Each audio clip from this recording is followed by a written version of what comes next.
previous tutorials, I showed you how to add the streaming text effect to generate our content and also add auto scroll.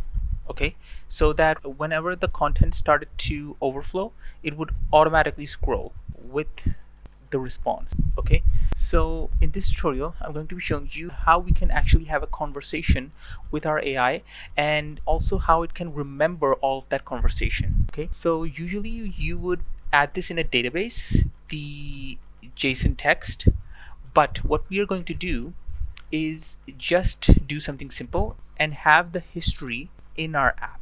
Okay, so let's get started. So in content, before we were just adding the simple empty text, and whenever we got some data we would just add that in. Okay, but now I'm going to change that.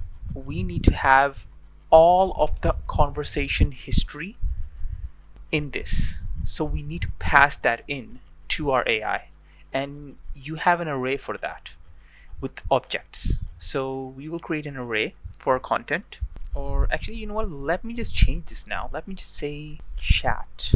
Okay, set chat. Okay, and actually, you know what, let's just say history, because it is history at the end of the day. Okay, so I'm going to set the history, and our history will have an array, and inside of the array we have objects. I'm going to be showing you two objects. Both of them are going to basically have the same thing, which is role and parts. And parts is going to have an array with an object, which is going to be text. Okay, so you see this, we have hi and how can I help you. So we're gonna basically have that conversation remembered by using history. So you have two things in the role, which is user, and this is going to be hi, can you help me. Okay, this is like our user asking a question to the AI. Okay, and the second one will be the response that the AI gives us, which will also have the role and parts. So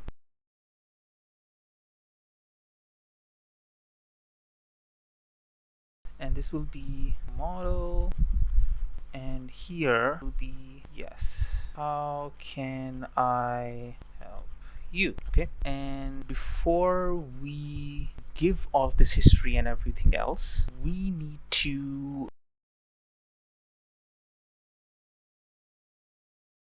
first display it, right? So what you can do is here I will just add history dot length that is greater than 0.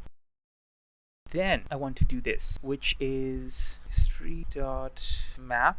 Okay, and I'm gonna use map to loop through our data, and our history contains an array which has objects, and each object has a role and parts. Okay,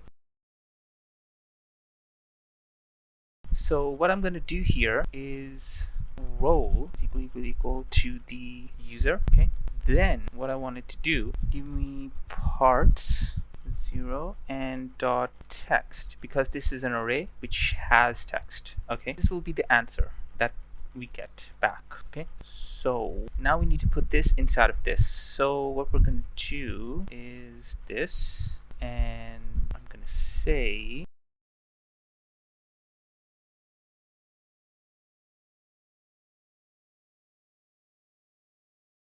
this, and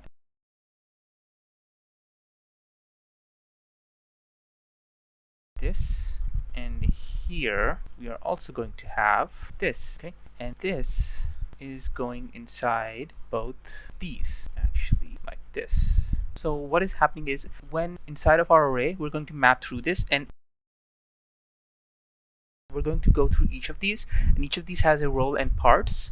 And when the role is user, then I wanted to display this p tag, otherwise display this p tag, which is for the model. Okay, so then inside of that, the parts, I have text. Okay, so I'm gonna get that one. So let's save this, and if everything went correctly,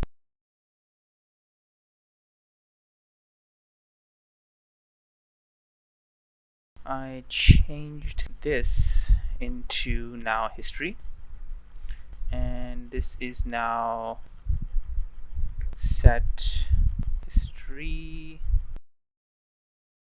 And actually, you know what? I'm just gonna not do this right now. This is causing a whole bunch of different errors right now. So as you can see, now it's remembering the previous history. And now we need to give this history to our AI so that it remembers the previous conversation that we are having with it. So to do that, first you need to change what I taught you in the previous tutorial, because in the previous tutorial what you were doing was communicating just like a single question answer type of model. This is going to be now a chat model, so you need to change this and this. So just add .chats .create. Okay, so the first part is creating our chats. Okay, so I'm going to call this chat, and in this what you pass in is the history. Okay, and usually what this is something like history. Okay, but since both of these are named the same, you can just pass in history like this. Okay, so I'm giving it my history, and this is no longer a promise. And next what we're going to do is create a constant, and I'm going to say chat response, or you could call this AI response, whatever you want. And what we're going to do first is do two things. So here we're going to get our response back when we end up asking our AI some kind of question. So if you're wondering, before we ended up adding contents and then, having a conversation with our AI, now we're not going to do that using this. Okay, what we're going to do is we're going to just start chatting with our AI using chat.send message stream, so that we still have that streaming text effect. And in this we have message, and I don't think I need to explain why I only added message. It's because both of these are named the same. Okay, so we're going to get the message string. Okay, and if you look here, when we end up typing anything in our input, we are just using the set message to pass in the text. Okay, and on click it's going to trigger this function. When I click the button, it's going to trigger this function, and then our function is going to run. It's going to create the chat. It's going to load the previous conversation that we had with our AI and give all of that conversation to our AI, and then you can add a await to this. Okay, but first what you need to do is create two things. Okay, so when we have a conversation with our AI, we have one, what the user asked, and two, what the response ended up being from our AI. Okay, so what we're going to do is going to use set history to set our history 2 times and add in objects. So set history, and first I'm going to get the previous objects. Okay, or previous array, whatever you want to call it.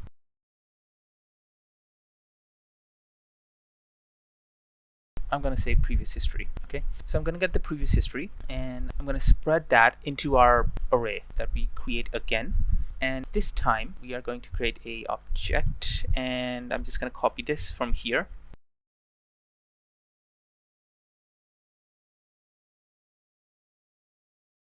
And put that into this. The user is going to ask something, and that is going to be our message. Okay, we're going to pass in message. So what this will do is create another bubble, and that's going to be displayed here.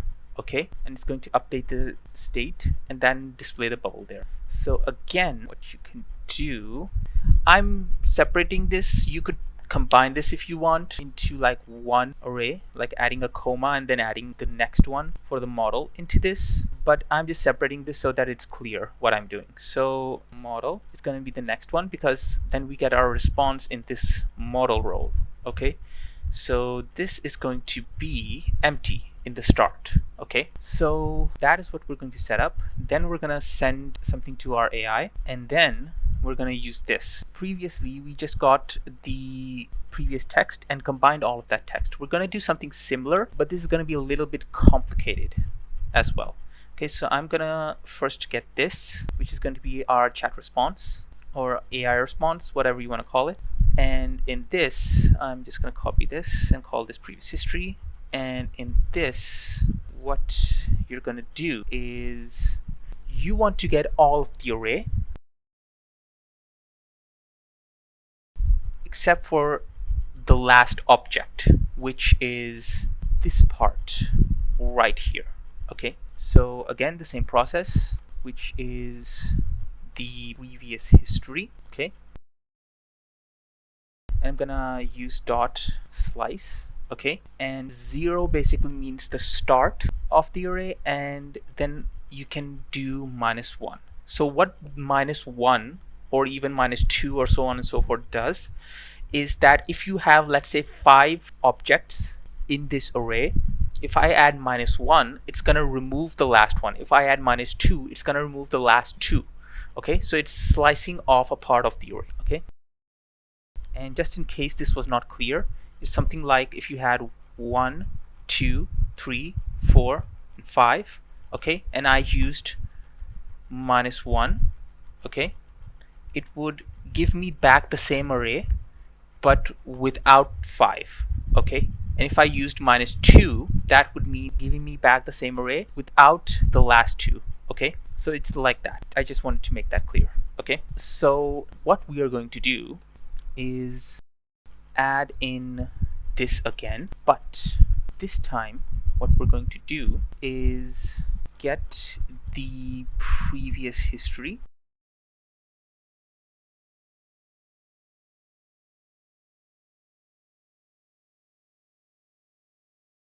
Actually, I can just make this even more simpler. Okay, let's separate this. Let's just separate this and return. Okay, what is going to be returned? So I'm gonna say create a constant. This is just to make it even more clear to you what is happening. So we're gonna get the previous history. I'm gonna call this constant new text. Okay, I'm just gonna call it new text, and then what I'm gonna do is pass in the previous history. I'm gonna get the last object, which will be this one, and whatever the updated state of that is now. So to get the last one, I'm gonna do previous history dot length -1 to get the last one, and then dot parts, and then I'm gonna get the last object, which is the one that contains text, because if you look here, it is an object that has text inside of it. Okay,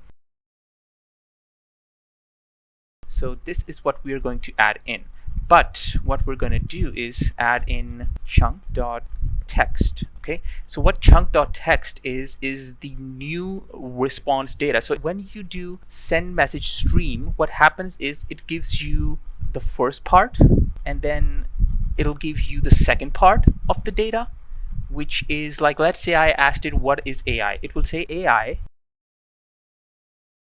is known as artificial intelligence, and so on and so forth. It would keep giving me text like that. Okay, in parts.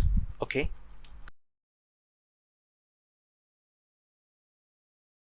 so what this will do is get the last object of the array, get the parts property inside the object which has an array, and that array has text. So I'm going to get the previous text and then combine it with the new text. Okay, that's why I'm calling it new text. And then I'm going to add this here. I'm going to save this, and if everything worked correctly, when I am going to ask it some kind of question now, like what is AI? Okay, and I'm going to submit this. As you can see, all of this data is streaming in piece by piece. Okay, and just to show you how this is received, I'm gonna console log the chunk text. Okay, so that you have an understanding of like what this looks like when you get this. Okay,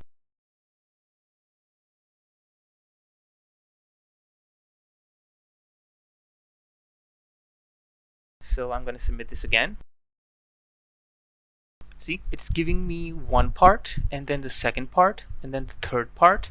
And if you're confused why there are like asterisks and stuff like that in this, the reason is that this is markdown syntax. Okay, so in the next tutorial I'm going to show you how to convert this markdown into actual code. Okay, so that this is neatly shown to you. You know, when you end up communicating with ChatGPT or something like that, it gives you like bold text headings and stuff like that. that's using Markdown. So in the next tutorial, I'm going to be showing you how to use Markdown and convert Markdown into code. So I hope you like this tutorial. Like and subscribe to stay updated on the latest tutorials, and I'll see you in the next one. Bye.